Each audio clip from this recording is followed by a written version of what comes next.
Long distance thrust done in reverse grip, same thing, okay? Motion is exactly the same, now except we have power. This is a reverse grip. Our point is in line with our hand here, so we get a lot more power out of this. As we drive into this here, this is coming this way.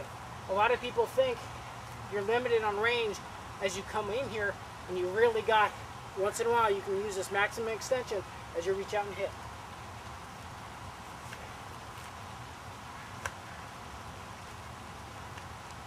You can step forward, of course, to get extra distance. A lot of times that's telegraphed. Again, this is done dynamically, right? So I'm moving around here. Bam! So I move into this action. Again, forward arc, forward hit in terms of that long distance. That's the long distance jabbing. Practice it. Watch out. You really want to get this lead leg at least vertical. If you're back here doing your jabbing, you're giving up inches. This forward hip dictates your distance from where you are to your target.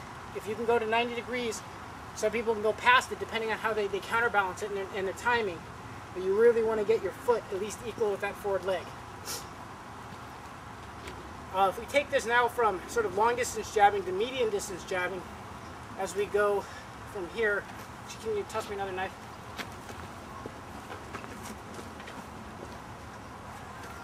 Yeah, that was brilliant, right on camera too.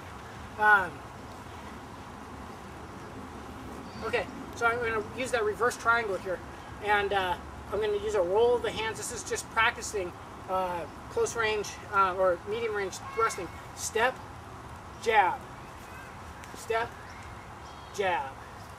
Am I stepping out of frame?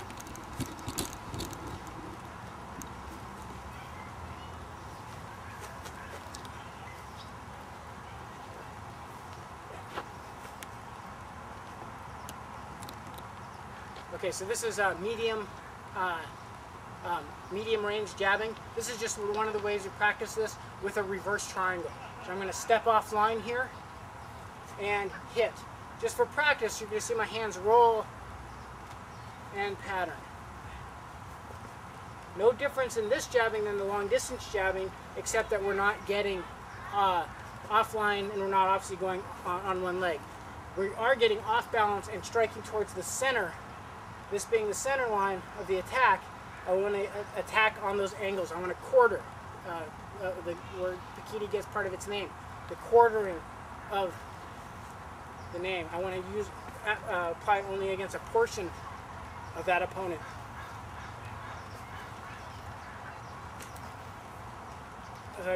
Application for this is pretty straightforward. Aaron, coming in. If he's here, I don't necessarily want to attack straight. Okay, this takes me into the power arc, his power arc and his natural flinch response of just sticking something back as I come in. I want a quarter. In this case, I'm going to step offline on that reverse triangle and go here. This is a great run-by tactic. Okay, where I don't have to, especially if I go like feint forward here and then run by and pick as I go by. And you know, in unarmed fighting, that's meaningless, right? A back fist to the ear doesn't mean anything. A knife to the ear might mean something else entirely, or a knife to the neck, you know, is an entirely different thing. So for this, you know, sort of the point sparring mentality actually works pretty well for, okay, you know, one shot actually does make a difference. One shot kills do happen, or at least are effective in slowing someone down. And again, this would be a clearing motion getting by the guy, just bam, and my avenue would be out. That's what this series is here as I go out. Remember, this backhand every time is going to be covering that armpit for exactly the same reason. Even if I get to here and he pokes in there, well, great. The one-shot kill works both ways. Where he's taking vitals, I've taken vitals, we both lose. So that would be close range jabbing or medium range jabbing here. Close range jabbing is really just the broken jabbing that we did in the downward three. 1, 2, 3. And you'll see this application of just roll and pop. And that rolling motion that we were practicing earlier, that's all that is roll, pop, roll, pop, roll, pop. If we practice that at close range, we'll take our knives and you'll see this. Roll, roll, roll. So we're not cutting our own arms doing this on the roll. Pop, pop, pop, as it comes out.